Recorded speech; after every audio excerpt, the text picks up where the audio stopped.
I'm on this. Oh, I hope you can hear the music. Probably, I haven't played this game too much, or not really at all. I have tried it out so that I can see for sure that it will work today, but I'm quite sure. It's running. It's running. That's the current version is 2.9.4.10 and it's available on Steam. The demo version for free. You can download it, you can play it, and you can try it out. And you can support the developer by playing the game and then leaving a like and comment and let everyone know that the game exists and it's here. So let's try. So my camera is there, my screen is out there, so I'm not gonna look at you. Don't worry. And let's. So it's in 3D. It's cool. Everything is shiny. What I can set up? I have options. Oh, I can set up everything. Ooh. What I want to do is get a little music. The first thing that I noticed right away yesterday is the music is so good. The music is brilliant. I know what I wanted to do. I know what I forgot to do. I'm gonna do this. Yep, that's what I wanted to do. I'm gonna record everything. So, what do we have? We have a campaign. I have a survival mode, but everything is logged. So we're not gonna survive today. We're gonna go and do a campaign. I've been cheating. I tried out Arena, and I'm purposely not talking about Arena because I've tried it out already, and then I failed miserably twice. So we used to harvest energy.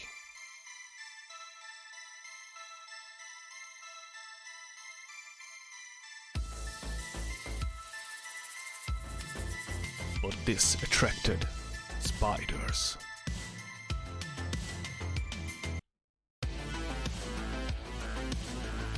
Now we harvest spiders.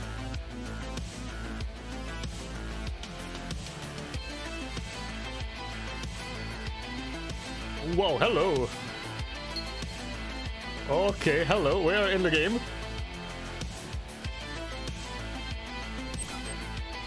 Practice time. Let's blast some holograms, shall we? Whoa, whoa, hello.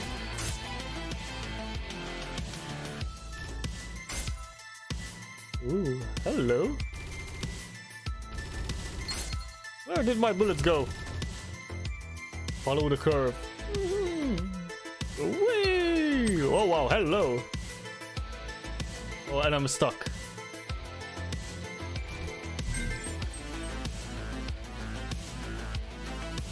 Wow, I like the arrows. Flamethrower. Oh, hello. What I'm gonna do in a second is just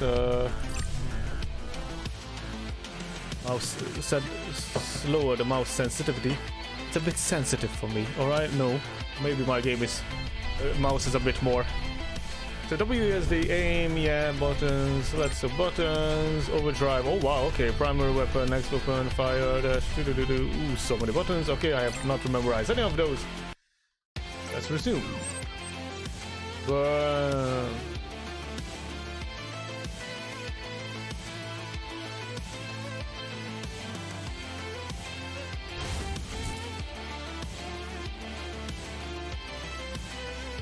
Destroy 2 practice targets. Where are my targets? Oh, hello. Okay, I like the fire.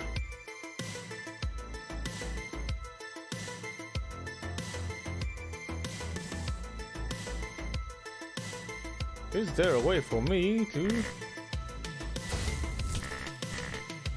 Oh, hello, spider number 2.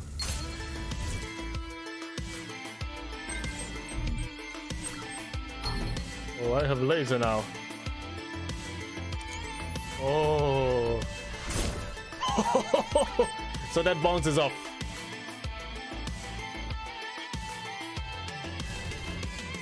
So I can do mini. Ooh, hello. That's the fully charged one. Oh, hello.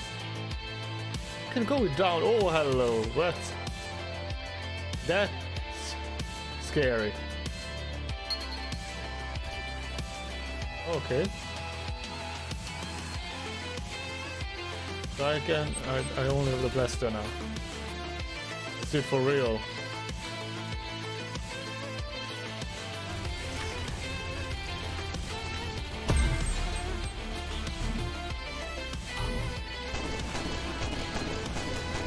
Oh, hello.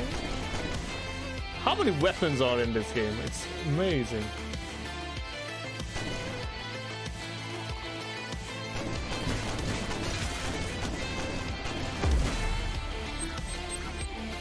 We took some damage back there.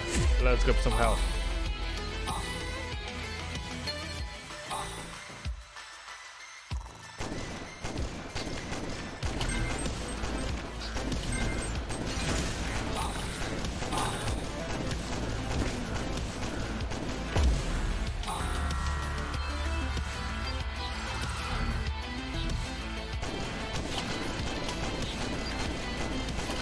So yeah, I mean, what I noticed right away is a really focus heavy game.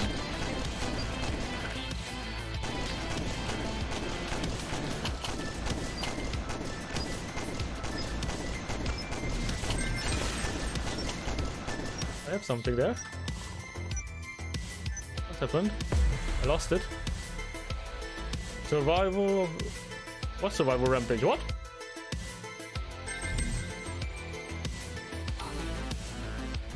Cutting beam. Oh, hello. I like you. What are you?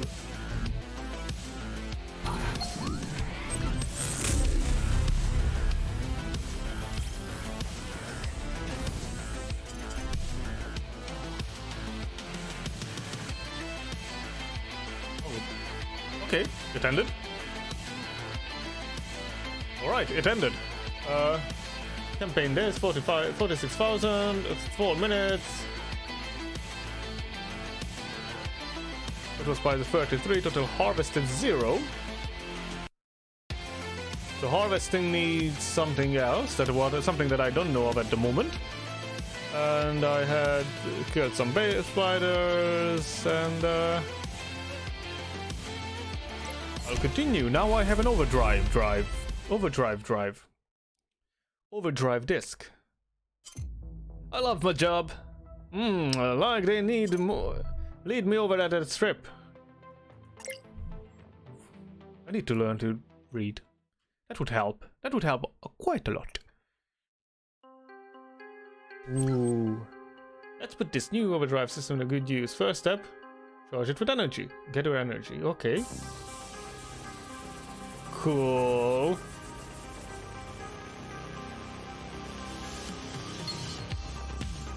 Okay. Overdrive charge. Now unleash it.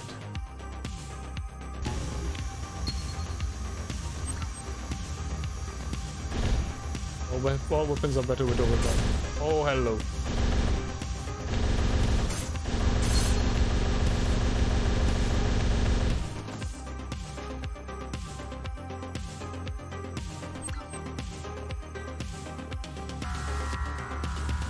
So I know I'm in overdrive mode because I'm shiny.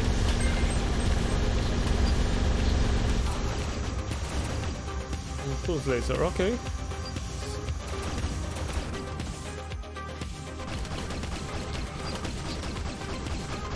I need just to survive, that's fine. I can do that. I can survive.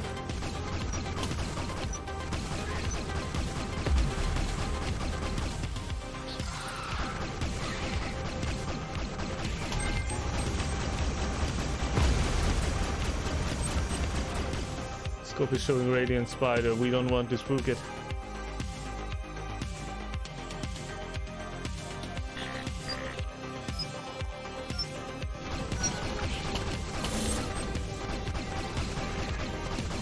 Oh. Okay, I missed it.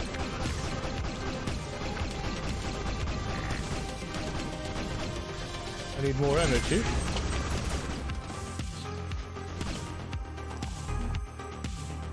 Oh, that's a sniper. That's an effective weapon. You spiders incoming, get ready.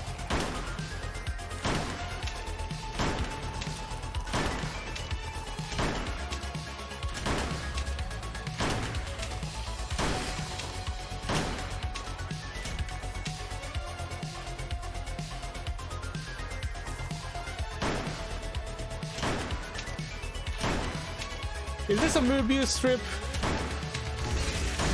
Am I on a Mobius strip? I have to be... Jackhammer? What's a jackhammer? Oh, hello.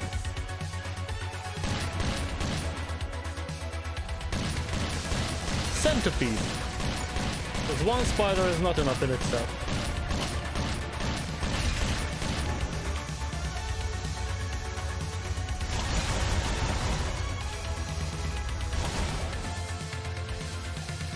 Forgot how to... That's what I was looking for.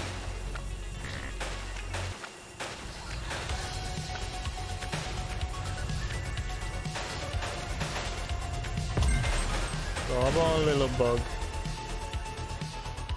I haven't squished anything yet, so...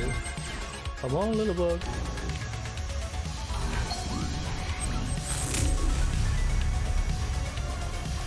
Less spiders and drain their energy. So, okay.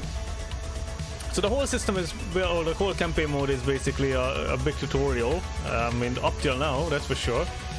Was that a Mobius strip? Was I on an actual Mobius strip?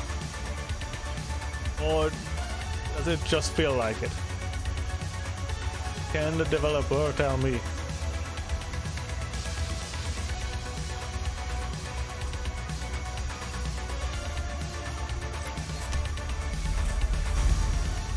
Mobius strip. Thank you very much. Wow, I got a wicked sense of deja vu. It's like I've been here before. Never mind. Got to deal with the spiders. I'll break first. I changed the accent. I forgot that I had an accent. So I'm gonna finish the tutorial. Now let's practice lashing. We lash our spiders and find them too. Ooh.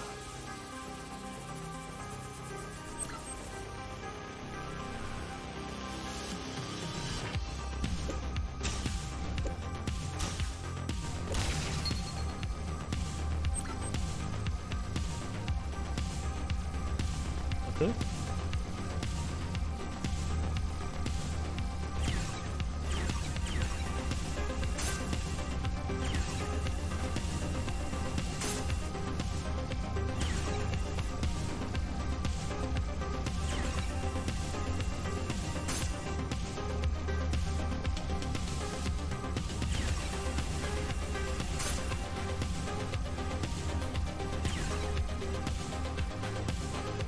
Killing them. I don't think I'm supposed to do that. Oh, I'm being stupid. Okay.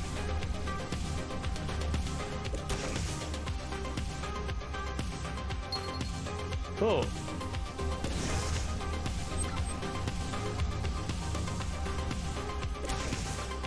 Cool. We are lashing on, that will generate energy.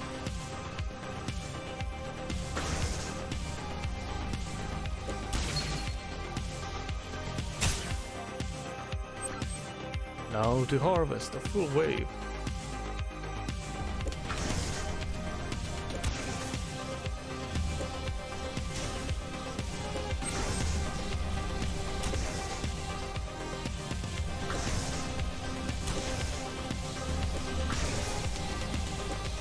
I'm supposed to do this while I'm fighting, while they are shooting at me. Oh, I have lashed these two together. Just looked like they wanted to be together.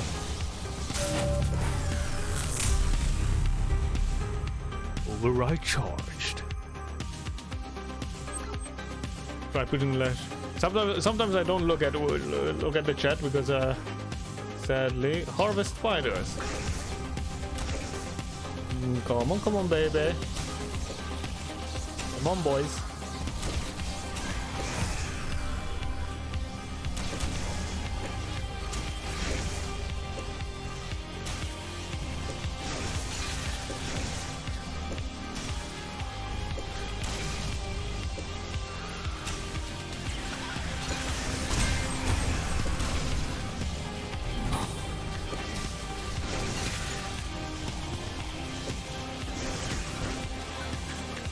I think there's too many of them and not enough of me, so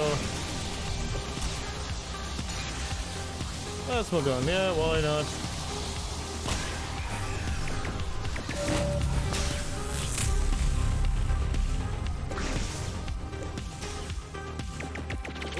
Rollies. Hello, roly-polies. Let's get some fun into the game. Yep. I like the variety of monsters.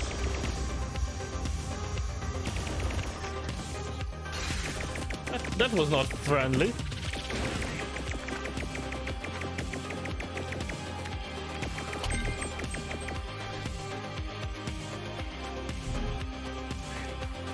Sandblaster, okay.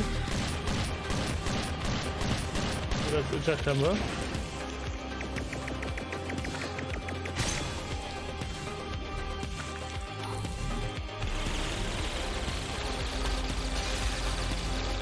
That's something.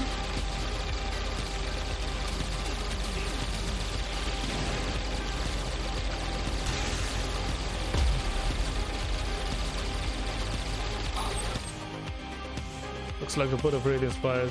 I need the light.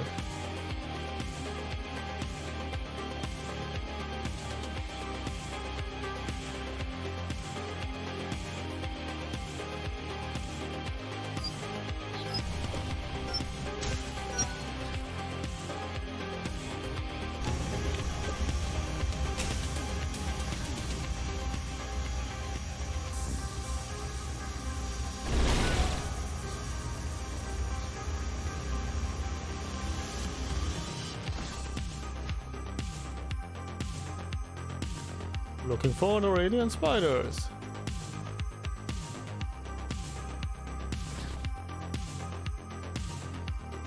Not you. Where did he go?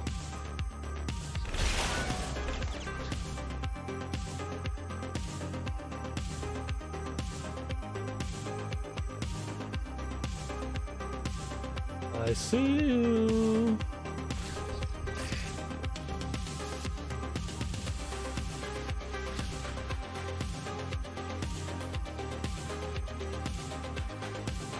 I saw you.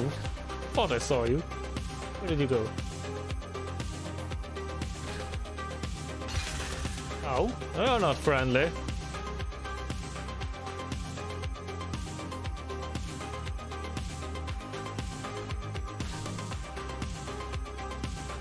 Am I missing a radiant spider? Oh, there it was. Where did you go?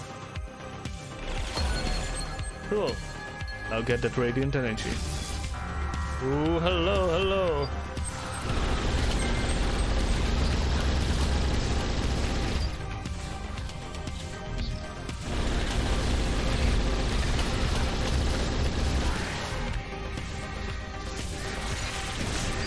That was a bad idea.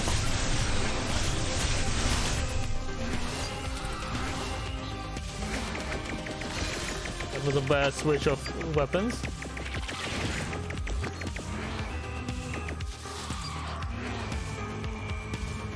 Oh, hell knows. Come here, guys. Centipede. Poly, come here. Come here.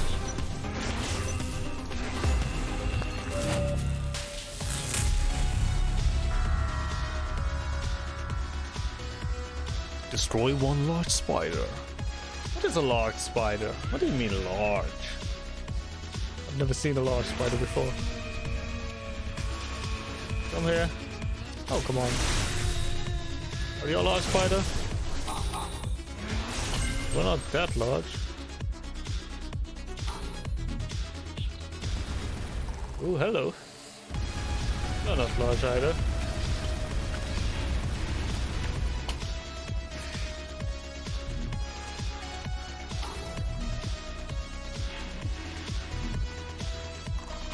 Oh, yeah, okay, yeah, you're the large one. Got it.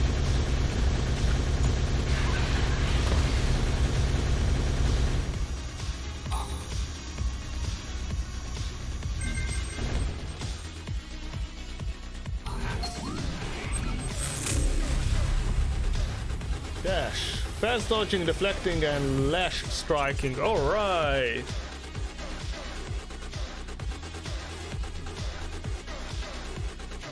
Alright, everybody. So,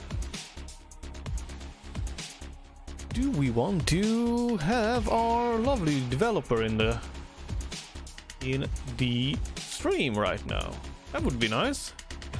So, because I think I'm getting there. I'm getting into doing things in the game,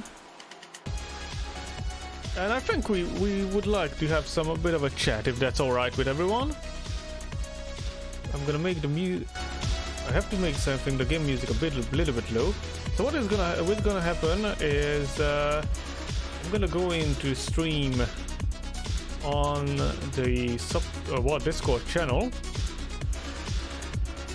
and there's a stream voice chat, and if I'm correct, I'm gonna be waiting there, and I can invite anyone. And I just need to find someone.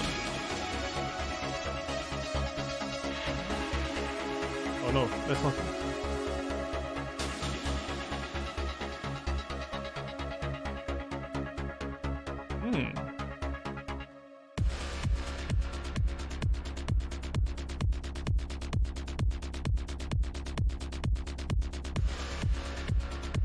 Is there a way for...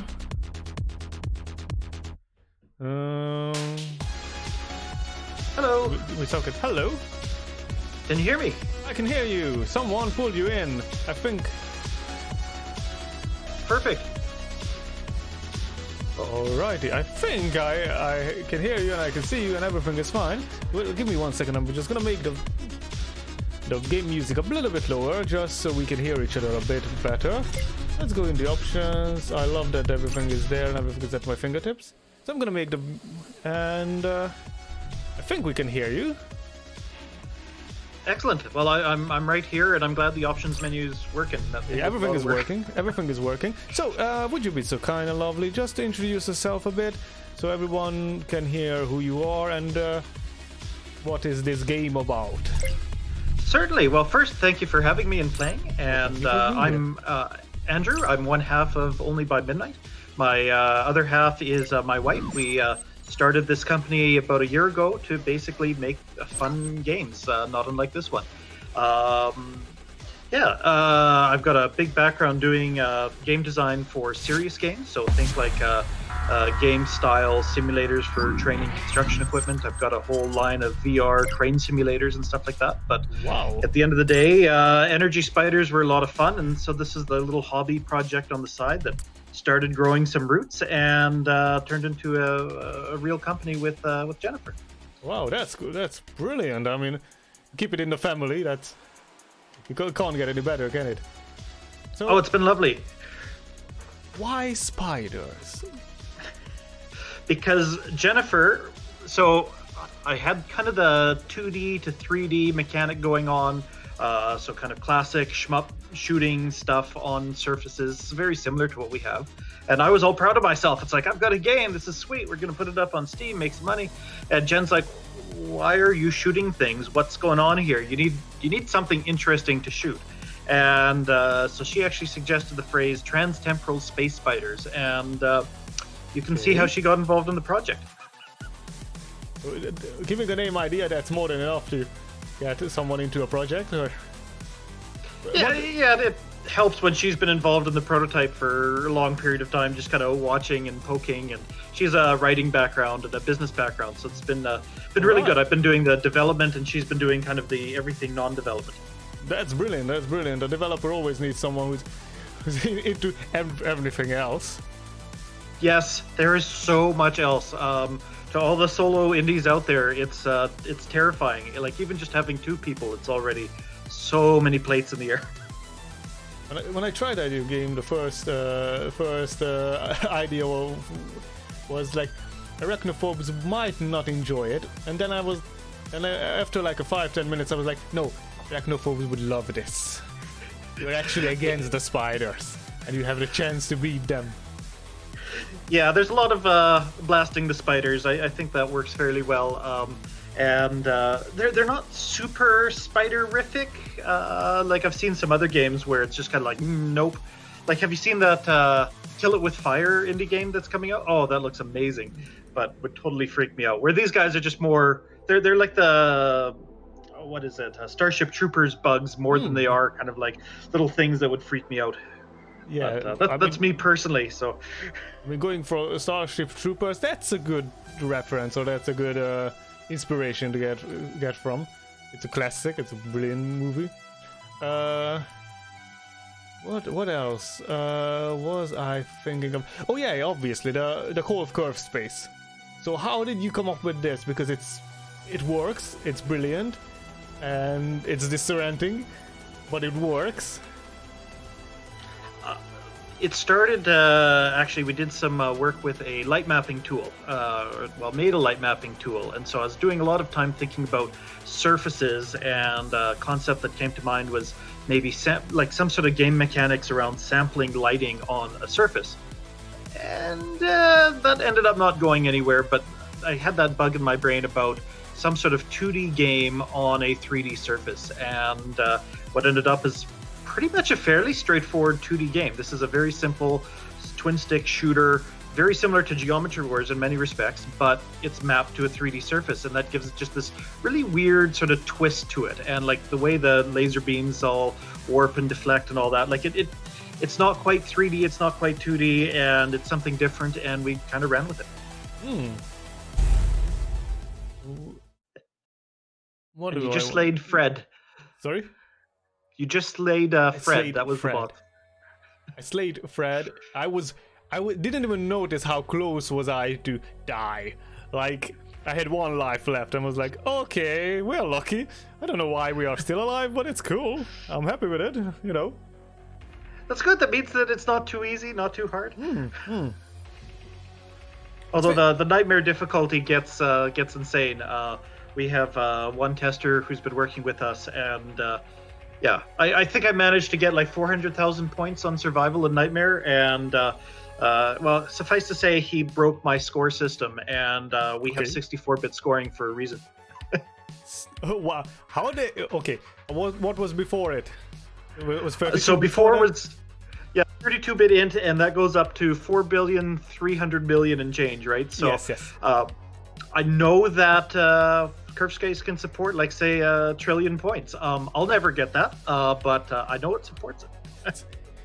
It exists, and anyone who is brave enough for... Okay, do you have an achievement if you break the score system again? Oh yeah, we've got a whole pile of fun achievements in there around that. Yeah, so it's coming on Steam. When are you planning the release? So we were originally planning September, and we're pretty close to done, but there were a bunch of big delays this summer, such as some of the console stuff especially, and so basically we're looking at, if we're going to launch, we're probably going to launch into like late October, and that's turning into like holiday season, and I really don't want to launch alongside like Cyberpunk 2077. So we stepped back, and we're going to be launching in early 2021. We don't quite know when. And we're going to be launching on Steam, PlayStation, Xbox, and Nintendo Switch. Wow, all right. So those have been fun, and that includes the new like Series X and PS5. That's brilliant. Congratulations. That's amazing. I mean, the whole idea of this particular stream, in special, especially, and in general, the whole idea behind this stream session is to find indie developers doing something small, and learn from it. I have not anticipated that the first person who's gonna come in is like basically a full-time developer and a professional in all aspects. So you're more than welcome to be here. Well, thank you so much. And you know what? It's fun. I love making games, and I love making games like this more than I like making like big simulators. So here we are, and to me, there's no difference. Well, there's a difference maybe in the product side, the business side, but like from the creative there's no real difference between that 24-hour game jam when you're excited about something to it's like, okay, we have something and we're actually going to try and launch that for real. It's fun. It's creative. And likewise, if there's anyone out there who's interested in chatting about any of these things, you can find us on Twitter, on Discord. I've got so many stories to tell. Would be happy to chat about everything from like optimizing Unity to work on a Nintendo Switch to how does one even go about like pitching to like Nintendo or stuff like that. So that would be amazing story to hear that how, because I find I'm really happy about the whole Switch story. So since anyone who is following Nintendo's story, basically they were always closed off from third parties. It was really hard to get into any Nintendo or any Nintendo products as a third party developer. But since and also they had region locks, so you can only play the games that are in the same region as where you bought your console from. So Europeans couldn't play Japanese games or American games and things like that. But with Switch, this whole thing changed drastically. So I see almost every day a new game, like, oh, we're going on to Switch, and it's a small indie dev team, and like we're gonna and it's amazing, and there's no regional lock anymore, and you can go and buy Japanese games from Japan and you can play it on. So I really do love this whole Switch on Nintendo Switch, Nintendo's way of thinking. Yeah, they've really come around on that. My dream since grade 4 was to make a video game for Nintendo, and so here we are. Although slightly roundabout, and they've been pretty good to work with. The trick is like where Steam, it's you pay $100 and aren't like an outright virus, and you can be on Steam. And now you're just having to deal with like the Steam algorithm. Nintendo is very particular, and it's tough. Like that's the real hard one. I know a lot of people like.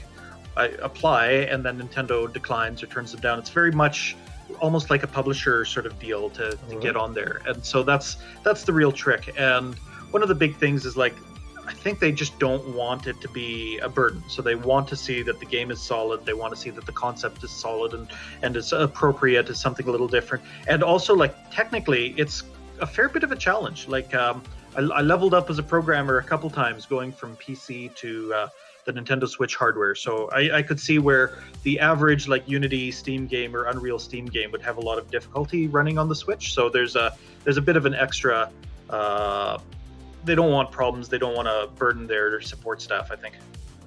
So basically you're using Unity, am I correct? Yep. And basically Unity built-in has development, not built-in because it doesn't come with a Switch development kit as far as I know, but you can access it, and then basically you just need to optimize it. Yeah, it's very akin to what is it, like mobile. So in the same way that like technically Unity supports both mobile and like the high definition render pipeline, or technically Unreal supports like a high-end PC with ray tracing or a iPhone.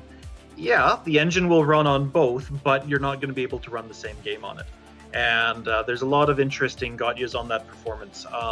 So it's if you had like a mobile game, it would be more easy to port that. But if you had like a PC game that like, there's a lot of things in kind of basic out of the box Unity that's not all that efficient. It's great for throwing things together, but things like you really need object pooling. You really need to be smart about a bunch of these systems. And if you don't have that, like it's going to run okay on PC. It's just not possible to run on like mobile or Switch or VR for that matter. So first of all, I want to say I am hitting spiders with a spider leg. Okay, so you won me. This game won me like the 10th time in the last half an hour. Yay! There's one thing that I wanted. So there's something I wanted to say, but I can't say it in stream because it might not. when you have you ever been so mad that you're hitting a model lover with another model lover? That's that's what came to my mind straight away. That's amazing. That's a really good. How many weapons are there? Because I didn't stop counting it, but we are definitely past 10. That's easily past 10. Yeah, there's 25, and they all have a upgrade state, and then you also have the lash and dash, which do some interesting things. And like you could literally beat the game with just using lash and dash and never firing a weapon. Wow. Okay, that should be a challenge. I was not as a challenge as a. I died. I think I died. Oh, it's totally one of the arena challenges, and we've got an achievement and some stuff. But yeah, so like the lash, it's not just for certain objectives, although it kind of gives you a bit of a change of pace is the real design purpose behind it. But like you can also use it as sort of as crowd control, or to help lock on and target them, or to weaken spiders or steal energy during gameplay. And then the other one is when you dash. If you were to dash into a spider that you're lashed, you can damage it, and so you can do some interesting combos there. So there's actually a fair bit of like it's pretty quick and easy to pick up and play, but we've seen with several players that like there's a lot of depth. They can keep going. We've had one player who's put a scary number of hours into it, and it's just because you have all these little things to kind of master, especially as you get into the higher difficulties. So that's been really rewarding to watch happen. Basically, you have a mini synergy system built in. Yes, yeah. There's how the lash works with the dash and the weapons and the overdrive and gain energy, and so you are juggling, not only on the battlefield but in balancing basically the resources you have. Yeah, exactly. And like I really like sort of systems-based design, so where you have like the lash entangles the spiders, weakens the spiders, kind of changes your aim in relation to them, and then you have dash, and it kind of allows you to dodge and move in these things, and then once you have these systems down, you can start to look at how they interact with each other. And one of the big adjustments that came in from this whole beta program was the idea of, okay, let's refine that interaction between lash and dash. And so now it's like if you actually like lash onto a spider and dash into him, you damage him. If you kill him with that, then it enters into sort of this chain state, and somewhat like in Mario, if you bounce on a spider, it's 100 points, and then 200 and 300, and then one up and one up and one up. So you can get some really neat chains and combos going. But what's neat though is all of those things are fun and rewarding as you get into the higher level gameplay, but they're not necessary to actually pick it up and enjoy. It's not one of these games where you need to grind for 10 hours before it gets fun. Nice, yes. Yeah, definitely. So it was the first. I haven't played this mode at all. The only thing I tried was the arena where I did sniper, which was a bit odd in the sense that was the first thing I am experiencing. Yeah, and I should even. And the sniper has a knockback effect, or knockback effect, and like, why am I going backwards? Why? And then I started to enjoy it in the sense that I'm trying to get away from the spiders, and I can basically move backwards while shooting them. There's a couple interesting things there. So one is you start to get a bit of a subconscious mental model of the environment, and so the moving backwards on this weird space actually is a big part of the fun, at least I find. And then you raise a really good point. I should probably have the arena just blanket locked until you start the campaign, because you can see now where if you went into like you've got the mouse sensitivity dialed in, you're a little more comfortable on the aiming, and like now the arena would be kind of a fun challenge as opposed to like, what the fuck's going on and why is it over? yes. So it's like that's it goes on my to-do list. Why do I have 10 seconds before this game ends? It's fun. It was fun for 10 seconds, but I don't know what's happening. Yeah, so that was the experience yesterday. But that was the first round, and the second round, if I kill a spider, I get extra time. Oh, that's fun. Why the spiders are getting bigger? So yeah, it was 100% entertaining. Don't get me wrong. Entertaining is good, but yeah, that's the idea of those is really more replayability and some extra fun things to do, but like the campaign's the meat of it. So that's where, I should probably have all that set up. Although those challenges, they get really neat, and they're based off some of the ideas in like Doom, where you have like the 2016, where it's like kill 100 zombies in 3 seconds, and it's like, well, but you kill one, you get a bit more time, and it's like it gets really tense at the end, and it's a great feeling. So Sniper works well, but like you also it assumes for Sniper to be fun that you can aim. So and a big part of that is someone dialing in, say, the sensitivity and actually getting familiar with the controls. So that's and you get kind of that playing the tutorial and the campaign as we have it here.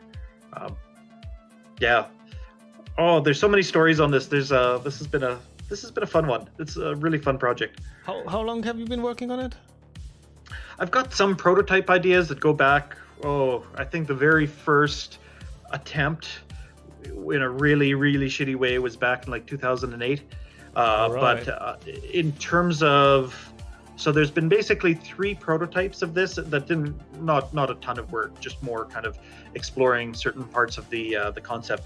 But basically everything here started in February 2019. Okay. 2019. Okay, that's so basically 1.5, 2 years in, slowly. Yeah. We've run so a 2-year project, but it's 100% a solo project as a development part. Yeah, pretty much. So actually a bunch of that was part-time. So I was doing work at Sirius. Now I had earned a whole bunch of loot time, so I basically had my Fridays off for most of 2019, and that's cool. It's like, it was neat, but it's like, what am I going to do? Well, there's that prototype thing I was working on for a while, and picked it up and started to turn into something, and so that's how it kicked off. So I was doing it kind of part-time, evenings, weekends, or more early mornings and weekends for a while, and then it started to get more serious into the summer, so much so that it's like, well, we should actually start shopping this around to like Nintendo, and we needed to make a company, and so we incorporated. And then like with COVID here, I've been full time at this since May. Yeah, and brilliant. So it's been using the time, your free time, in a smart way. Yeah. Exactly. So instead of being furloughed or really shifting gears with what I was working at with Sirius, it's like, you know what, I got something else, so let's dive into it. And so mostly solo dev. So all the programming is mine. A lot of the basic art, like the ship and some of these things, well, there's a couple asset derived pieces in there, but most things are like the nature of the enemies, or the look of some of the like environment pieces, the UI, like that was all me. But then my buddy Jerry came in, and like, so he's the one who took my kind of crazy elephant head level and really made it shine, like figuring out like how to apply my style from the simpler levels. So we did have a little bit of art support from Jerry, the comic book art in the kind of the dialogue scenes. That was a local comic artist who's been really awesome. And then the music is all licensed from the record label Fixed Neon. And they've been amazing. I must say that being evil, I was like, even if the game is not good, because I didn't know what the game, I'm gonna keep it on because of the music. It's one really good selling point. So you have chosen really good music.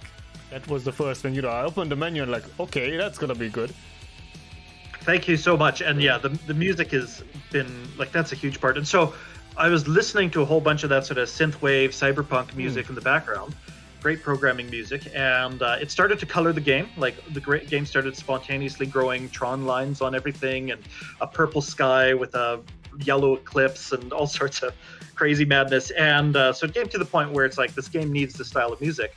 And I basically traced back some of the songs that struck me, and like, I wonder who owns these and if I could license them. And I had a great discussion with the guys at Fixed, and they get games. So actually, for anyone listening to this, if you need a synthwave, cyberpunk, or I think they also, their other label, like the Fixed Neon is sort of the synthwave stuff. The Fixed is more like metal. And so if you need anything like that, these guys get games. So previously, when I've tried to license music, it's kind of like, okay, well, you can get this for a year and only in North America, and oh, you can't use it in any of your marketing, and oh, you also need to buy these rights and you need to buy those rights, and it's awful. Where with the Fixed guys, they've just been amazing. They're like, okay, you want music for the game, here's a nice price where you can build the soundtrack. And they've been so awesome. We actually have like that, we're proud to share off kind of the cross promotional stuff. So our soundtrack's 100% fixed, and like we have our little soundtrack player in the game. And I'm happy to say, any game devs out there that are is looking for affordable, awesome synthwave music, yeah, check out Fixed. F-I-X-T. F-I-X-T. Fixed. That's great, amazing. Thank you for letting us know. We have a couple of minutes. We have another 5-10 minutes to go. I just want to, because we are here for game dev purposes as well. So I have a couple of, not more than a couple of game developers in the stream at the moment. And you mentioned object pooling. That's one thing I want to talk about. And the other thing that I want to talk about is the. Ooh. I missed the text, so I don't know what's happening, but there's 3 versions of me now. Yeah, that's basically it. She's now split into 3 different flavors, and things are getting spicy. All right. Fortunately, this is also where the demo ends, so... So I played it through. But that second centipede... second centipede story was, or enemy was... Well, like, what's happening? Why are you killing me? But that was really fun. That was really fun, and it really drags you in. So as in you're really focused. I don't know how much time has passed. I don't know what happened. And I do think that what you talked about, that it's fun even if you're not master of it. It's still fun because you can enjoy it even if you are not using all the mechanics in the game. That was the goal, and it's really gratifying to hear you say that. And yeah, so that's the demo. The demo is basically the tutorial and a little bit extra, and the full campaign goes quite a bit further than that. You've seen basically the first fifth of the campaign, wow, okay. But there's some really interesting stuff, and then we have like I think we have 60 arena levels and an endless mode and the survival mode. So there's quite a bit of content that you can get into for this. And the campaign does some really neat things with it. But anyways, you mentioned game dev. I can talk game dev for days, but So no, one thing I wanted to ask is what was your approach, or how did the whole curve, or not just curve, because we are not talking about only curves, we are talking about so whole interesting shaped maps. Sorry, I'm focusing on 2 things at a time. So everything is following this curved space, which is a good plug. And so what was your approach to make everything to stick to this curved space? So I originally started with a very naive physics approach where it would trace down and basically apply physics, and you'd apply a force, and so you'd basically be sliding along a surface, and that had weird bugs and lots of performance. Then I had a custom sort of model where it was all in sort of the normal space, so it wasn't actually 2D, it was still 3D, and it was still raycast based. And you could get issues where it would, like, you'd fall off the side, or and it was expensive, very, very expensive. And then I moved into this new model where it's logically 2D. So the game is literally 2D, and there is a mapping system that converts the 2D to the 3D world, literally using the UVs of the geometry. And so it's useful for visualization, and because it's in kind of this nice 2D sort of space, I can do fun things like vector fields. So I have a whole stack of GPU vector fields that's where like those particles are flowing and swirling. That's also how like the AI moves. So I'd use a GPU vector field based sort of pathfinding algorithm, which is kind of neat. So there's all sorts of cool things that are all in this sort of 2D simulation world that allow me to kind of make the 2D game work. and then I just map that to the 3D.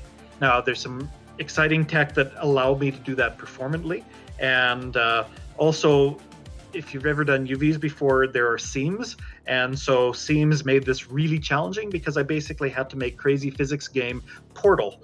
So every time you hit a seam, you enter one seam and come out somewhere else. So there's a lot of technical complexity there that went scary. Wow. But suffice to say, you're playing a 2D game in the UV chart of an invisible shape. That's amazing. That's amazing. I was thinking, I was thinking first, when I first saw it, because you can't really move gravitation and gravitation pulls and things like that with all these objects all around. So I don't think you're gonna do that. But to make this actual 2D, that's a really interesting thing to see. And there's some neat tricks it works. The one really cool little piece, this is where Unity has some of their next gen stuff that comes out, is like their burst compile and job system and stuff like that. Yep. So if you look at those swirling energy particles, that was an important part of the game. I had like 3500 at 100 FPS on a slightly older, out of date 1070, and it was just like, you know what, I feel I've got some capacity. They looked pretty good, 3500 of these particles. And then I got to Switch, and I couldn't afford anything, and so I had to basically re-engineer everything. Oh, wow. And so burst compile is crazy powerful. Burst compile and job system. So it's really annoying. Like, the restrictions on it are extreme. I've likened it to, like, imagine you're a novelist and someone says, I'll give you $10,000 for every chapter you write without using the letter E. It's like, okay, I'm going to try for that because that's pretty valuable, but you've made it hard, especially given the main character's name is Emily. So it's not an easy one. And actually, it reminds me a lot of like programming for the PS3 cell processor. Like, it's not an easy thing, but the performance gain of it. So I did a stupid little bit of math, bunch of exponents or whatever, it takes 100 milliseconds. Then you do the same math in a job, and now it's 20 milliseconds because it's multi-threaded. Okay. Then you click the checkbox for burst. And so the same math on the same computer, what took me 100 milliseconds, now takes me 0.7 milliseconds. So this is like more than 2 orders magnitude improvement. So for all of those energy particles, I used to be able to do 3500 on like a fairly high-end PC at 100 FPS.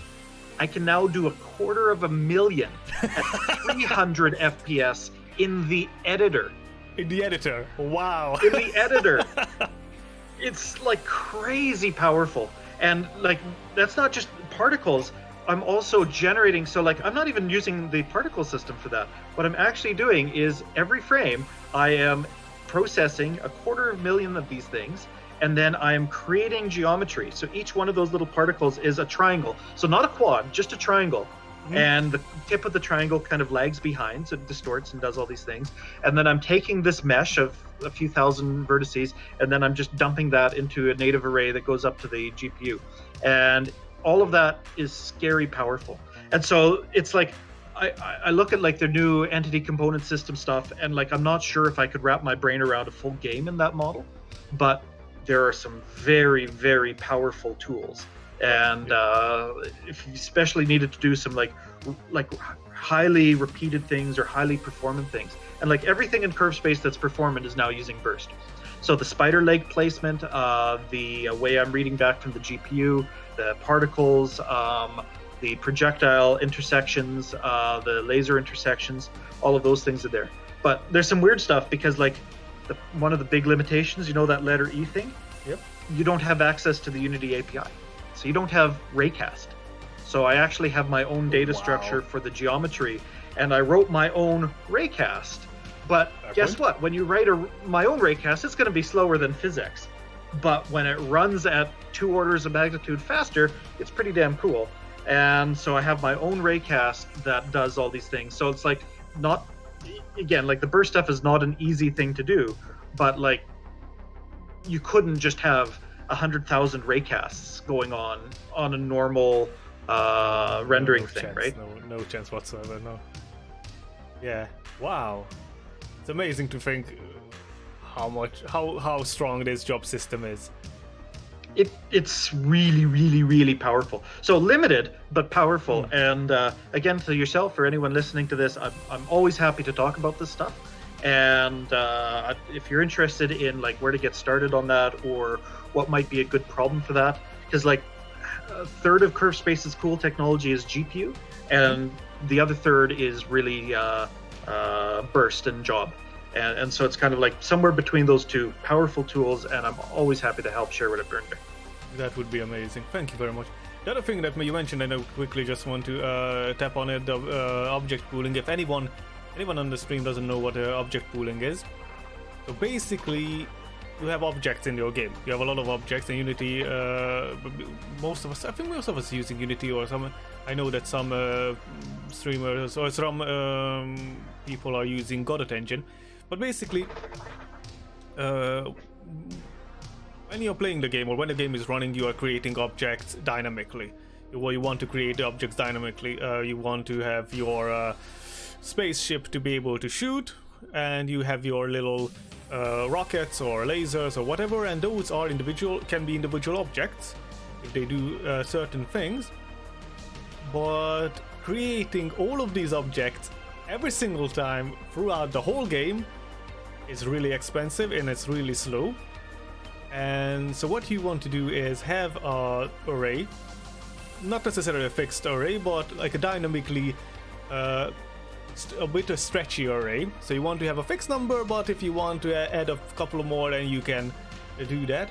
And you basically reusing those objects and not create new ones. You just repurpose the existing one and hide them when they're not needed, and you use them again and reintroduce it into the scene at a new position with new details. Am I right, or do you want to add anything to that? Very well said. That's exactly right.